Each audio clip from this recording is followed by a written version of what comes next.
Good morning to all of you. आज मैं एक नया टॉपिक आप लोगों के बीच में लाया हूँ, वाइटल साइंस, जो कि काफ़ी ज़्यादा इम्पॉर्टेंट है एक मेडिकल स्टूडेंट्स के लिए।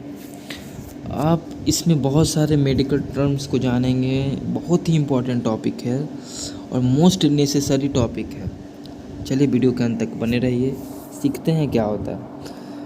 Temperature, pulse, respiration and BP जो होता है ना, इसको वाइटल साइंस कहते हैं। इसको हम लोग कार्डिनल साइंस भी कहा जाता है। इसको आप इस तरह याद कर सकते हैं, TPR temperature, T for temperature, P for pulse, R for respiration and BP are the vital signs. इसको कार्डिनल साइंस भी कहते हैं, ठीक है ना। ये काफ़ी मोस्ट इम्पॉर्टेंट होता है।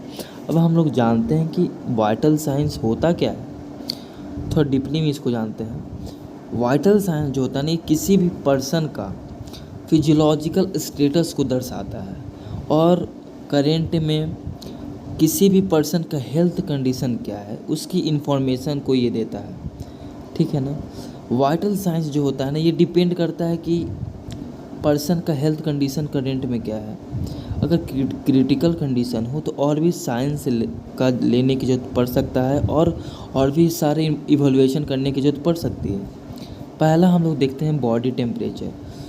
Body temperature hotness and coldness of a body in degree में ये दर्शाता है। ये मतलब कितना हीट प्रोड्यूस हुआ है हमारे बॉडी में और कितना लॉस हुआ है, ये बॉडी टेम्परेचर होता है। ज़्यादा हीट प्रोडक्शन जब होता है इसको थर्मोजेनेसिस, और हीट जब लॉस होगा तो थर्मोलाइसिस कहते हैं, ठीक है। कब हम लोग वाइटल साइंस लेंगे, जब पेशेंट का एडमिशन हो हॉस्पिटल में, फिजिकल एग्जामिनेशन फेस से लेके टो तक जो फिजिकल एग्जामिनेशन हम लोग करते हैं उसके दौरान वाइटल साइंस लेते हैं। सर्जरी से पहले, सर्जरी के बाद लेते हैं। पेशेंट की रिकवरी के दौरान वाइटल साइंस का लेना काफ़ी इम्पॉर्टेंट होता है। मेडिकेशन के पहले और मेडिकेशन के बाद वाइटल साइंस लेना चाहिए। इससे ये पता चलता है कि कार्डियोवैस्कुलर और रेस्पिरेटरी का कैसा परफॉर्मेंस है। इमरजेंसी कंडीशन में भी वाइटल साइंस लेनी चाहिए। अब देखिए, जो फार्मूला काफ़ी इम्पॉर्टेंट है, टेम्परेचर यूनिट से। किसी भी टेम्परेचर को जब वो फ़ारेनहाइट में है और उसको सेल्सियस में बदलना हो, या सेल्सियस में है तो फ़ारेनहाइट में ईजिली इस फार्मूला के मदद से आप चेंज कर सकते हैं, कन्वर्ट कर सकते हैं, ठीक है ना। अब हम लोग देखते हैं normal range of body temperature. जो पहला बॉडी रीजन में कहाँ कहाँ से लेते हैं, ओरल, रेक्टल और एक्सिलरी। ओरल में क्या होता है, सेल्सियस में, और फ़ारेनहाइट में आपके डिस्प्ले पे दिख रहा होगा, आप इसको याद कर लीजिएगा, ठीक है ना। जो ओरली का जो नॉर्मल हम लोग देखते हैं 37 डिग्री सेल्सियस, और इसको जो फ़ारेनहाइट में देखेंगे 98.6 डिग्री सेल्सियस, 98.6 डिग्री फ़ारेनहाइट। आप इसे रेक्टल में भी देख लीजिए, एक्सिलरी में भी देख लीजिए और अच्छे से याद कर लीजिए। आगे देखते हैं टाइप्स ऑफ थर्मोमीटर। पहला है ग्लास थर्मोमीटर। इसमें मरकरी होती है, जिसका यूज हम लोग ओरल, रेक्टल और एक्सिलरी टेम्परेचर लेने में भी करते हैं। जो हमारा रूट है टेम्परेचर, फीवर को मेजर करने का, 2 से 8 मिनट और कम ही हो जाता है, 2 से और 8 के बीच में ही ये एक्यूरेट रीडिंग बता देता है। फिगर के माध्यम से समझ सकते हैं कि किसको मरकरी बोलते हैं, नैरो ट्यूब क्या होती है, स्केल क्या होती है ना।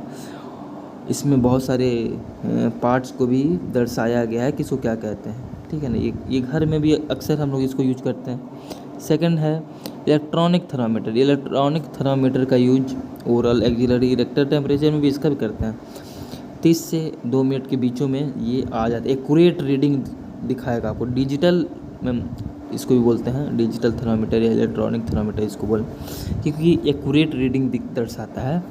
डिग्री सेल्सियस में भी दिख रहा होगा आपके स्क्रीन पे, है ना। ये भी घर में हम लोग इसको रखते हैं, ठीक है ना।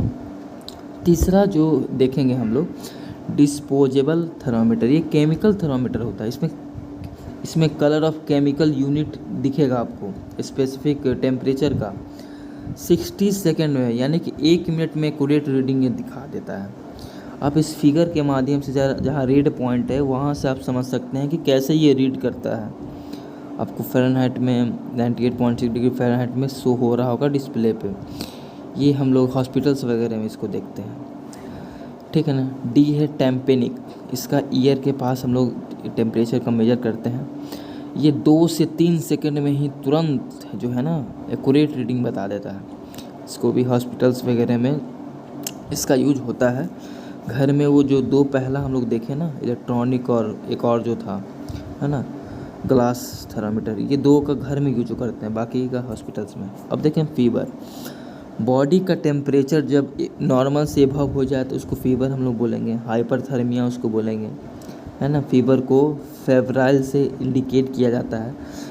फीवर को डिफरेंट कैरेक्टराइज किया गया है, जैसे low grade fever, high grade fever, hyperpyrexia. Low मतलब कम हो 37 डिग्री से कम हो, ज़्यादा हाई मतलब ज़्यादा हो, है ना। हाइपर मतलब और ज़्यादा हो।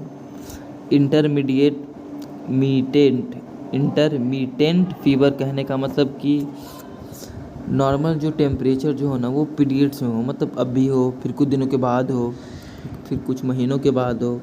और रीमिटेंट फीवर का मतलब कंटिन्यूस फीवर हो लेकिन पूरे दिनों में टेम्परेचर का वेरिएशन हो, उसको रिमिटेंट फीवर कहते हैं, ठीक है ना। पल्स ये हार्ट रेट और उसके रिदम से रिलेटेड होती है। ये पल्स जो होता है ना वैल्यूएबल डाटा, कार्डियोवैस्कुलर स्टेटस का वैल्यूएबल डाटा को दर्शाता है। इसका डेफिनेशन हम इस तरह देखेंगे कि जब हार्ट का लेफ्ट वेंट्रिकल कॉन्ट्रैक्ट करता है, क्यों कॉन्ट्रैक्ट करता है?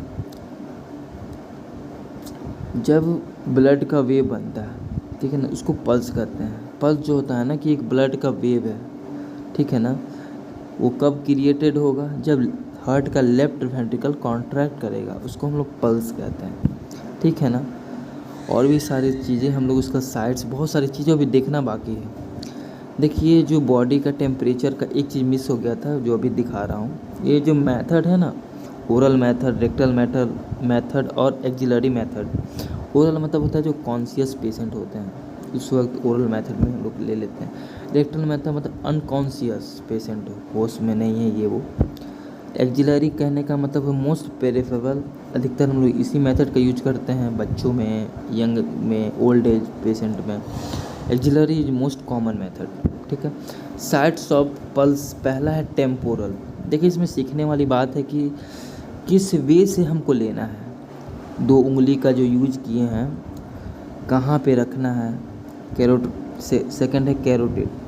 देखिए फिगर के माध्यम से किस तरह लेना है, ये सीखने वाली यही बात होती है ना। इस फिगर से माध्यम से हम 9 साइड्स को बहुत इजीली हम लोग जान सकते हैं। एपिकल में देखिए आप, देखिए इसमें दिखा रहा होगा कि एज जब बच्चे का किसी भी का उम्र 4 साल है, उससे पहले का क्या है, कहाँ से लिया जा रहा है, 4 से 6 साल के बीच में कहाँ से लिया जा रहा है, और एडल्ट एज में कहाँ से लिया जा रहा है, ठीक है ना। ब्रैकियल होता है, फिर रेडिकल होता है। रेडिकल में किस वे से ले रहे हैं, फीमोरल में फीमोरल आर्टरी होता है, ये इसमें कैसे ले रहे हैं, हमें वे जाननी है, किस वे से हमको लेना है पल्स को। पॉप्लेटियल में जो 45 डिग्री का एंगल बनाते हैं हम लोग पहले पैर का, और फिर हैंड का कैसे यूज कर रहे हैं, इसको सीखने की बात है। पोस्टीरियर टिबियल में देखिए किस प्लेस पे हम लोग लेना है, देखिए आप रेड मार्क करके दर्शाया गया है, यही सीखने वाली बात है। तो आप लोग ध्यान से समझिएगा ना तो बिल्कुल समझ में आएगा, बहुत इजी है। डॉर्सल पेडिस जो 9 साइड्स है पल्स का, किस वे से ले रहे हैं। डॉर्सल पेडिस आर्टरी है, देखिए दर्शाया गया है। डॉर्सल टिबियल आर्टरी है, किस वे से लेना है, हैंड को कहाँ रखना है, किस वे में फिंगर को रखना है, तो आप इजीली समझ सकते हैं।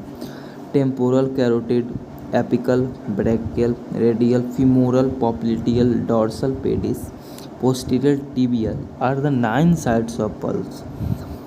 आप लोग इसको अच्छे से याद कर लीजिए, काफ़ी इम्पॉर्टेंट है। अक्सर आपसे सीनियर्स, टीचर्स कोई भी पूछ सकता है, तो आप बहुत ईजी इसको याद कीजिए, बहुत इम्पॉर्टेंट है, मोस्ट इम्पॉर्टेंट। आपके एग्ज़ाम के व्यू से भी, आपके नॉलेज के व्यू से मोस्ट इम्पॉर्टेंट होता है वाइटल साइंस। पल्स रेंज जो होता है वो एज के अकॉर्डिंग वेरी करता है। नॉर्मल जो होता है ना 60 to 100 बीट पर मिनट होता है पल्स। ट्रैकी मतलब ज़्यादा, जब वही ज़्यादा हो जाए ना, 100 बीट से ज़्यादा हो जाए तो उसको ट्रैकीकार्डिया बोलेंगे, और 60 से कम हो जाए ना तो इसको ब्रेडी कार्डिया बोलते हैं। ठीक है ना। ये काफ़ी मोस्ट इम्पॉर्टेंट है आपके एग्ज़ाम के व्यू से। आगे रेस्पिरेशन। ये रेस्पिरेशन जो होता है एक प्रोसेस है जब बॉडी टिश्यू में ऑक्सीजन का आना और उसी बॉडी टिश्यू से कार्बन डाइऑक्साइड का बाहर निकलना, उसको रेस्पिरेशन कहते हैं। इसमें lungs most important role play करता है। ये 2 प्रोसेस से होता है, एक एक्सटर्नल और एक इंटरनल। एक्सटर्नल मतलब बाहर, इंटरनल मतलब अंदर, ठीक है ना। आगे हम लोग फिगर के माध्यम से समझेंगे इस प्रोसेस को। इंस्पायरेशन मतलब ऑक्सीजन का अंदर आना, और एक्सपायरेशन मतलब कार्बन डाइऑक्साइड का बाहर निकलना। जब थोरेक्सिक कैविटी एक्सपैंड करता है तो इंस्पायरेशन होता है, थोरेक्सिक कैविटी रिड्यूस होता है इस एक्सपायरेशन में। अब देखिए हम लोग कैरेक्टरिस्टिक्स देखते हैं। रेस्पिरेटरी रेट मतलब कि नंबर कितना कोई पर्सन कितना टाइम्स ऑक्सीजन को लिया और कार्बन डाइऑक्साइड को छोड़ा 1 मिनट में, उसको रेस्पिरेशन रेट बोलते हैं। डेप्थ मतलब कि चेस्ट का मूवमेंट क्या है रिस्पिरेशन के दौरान। रिदम मतलब कि इसका इंटरवल क्या है, 2 रेस्पिरेशन के बीच में इंटरवल क्या है, इक्वल इंटरवल होते हैं, उसको रिदम बोलते हैं, ठीक है ना। नॉर्मल रिस्पिरेशन कहने का मतलब 40 to 60 ब्रीथ पर मिनट होनी चाहिए। एक नॉर्मल एडल्ट का रिस्पिरेटरी रेट होती है ये। कैसे लेंगे रिस्पिरेटरी रेट? तो पहले हम पेशेंट को रिलैक्स पोजीशन देते हैं, ठीक है ना, और उसके एब्डोमिनल के क्रॉस फिंगर को रखते हैं, अपने हैंड को रखते हैं। इसको हम लोग फिगर के माध्यम से समझते हैं। अब फिगर को जो हम दिखाने वाले हैं उसको अच्छे से ऑब्जर्व कीजिए। पहले देखिए इस फिगर में दिख रहा होगा कैसे अपने हैंड को रखते हैं, फिर पेशेंट को कैसे रिलैक्स करते हैं, और देन कैसे हम लोग रिस्पिरेशन लेते हैं, ठीक है ना। अब देखिए कुछ रिस्पिरेटरी टर्म है। ट्रैकी मतलब ज़्यादा, पहले ही बताए थे। 24 ब्रीथ पर मिनट से ज़्यादा हो जाए ना तो उसको ट्रैकी बोलते हैं, ट्रैकी पॉनिया। ब्रेडी मतलब कम, 10 ब्रीथ पर मिनट से कम हो जाए। एपोनिया मतलब टोटल ब्रीथिंग रेट देखते हैं। हाइपर मतलब ज़्यादा होता है डेप्थ का, जब ज़्यादा डेप्थ मतलब जो होती है ना हमारी चेस्ट की मूवमेंट वो ज़्यादा होने लगे, ठीक है ना, तो हाइपर एपोनिया बोलते हैं। बीपी मतलब देखिए बीपी कहने का मतलब कि जो फोर्स एग्जर्ट हो रहा है ब्लड के द्वारा जो फोर्स एग्जर्ट हो रहा है ना, फोर्स जो लग रहा है, कहाँ लग रहा है, किसके अगेंस्ट लग रहा है, आर्टेरियल वॉल के अगेंस्ट जो फोर्स लग रही है ब्लड के द्वारा, उसको बीपी कहते हैं। इसको हम लोग मिलीमीटर ऑफ मरकरी में मेजर करते हैं। आर्टेरियल वॉल को ही वेसल वॉल भी कहते हैं, ठीक है ना। फिगर के माध्यम से आप समझ सकते हैं कैसे बीपी लिया जाता है, ठीक है।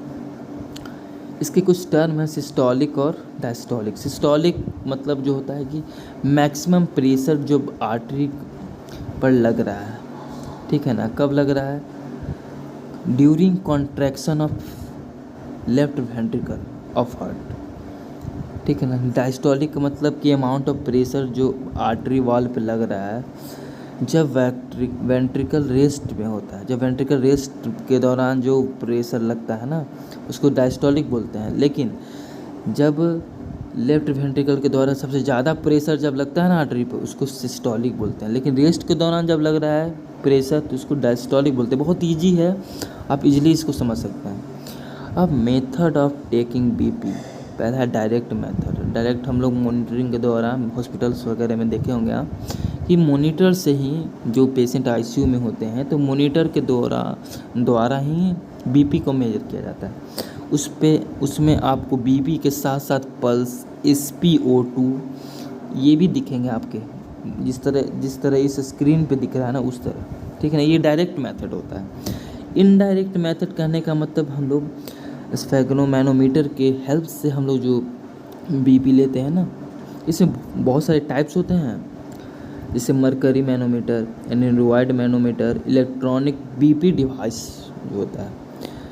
तो थैंक यू सो मच, आपको ज़रूर समझ में आया होगा वाइटल साइंस। नेक्स्ट वीडियो में मिलेंगे, तब तक अपना ख्याल रखिए, अपने फैमिली का ख्याल रखिए।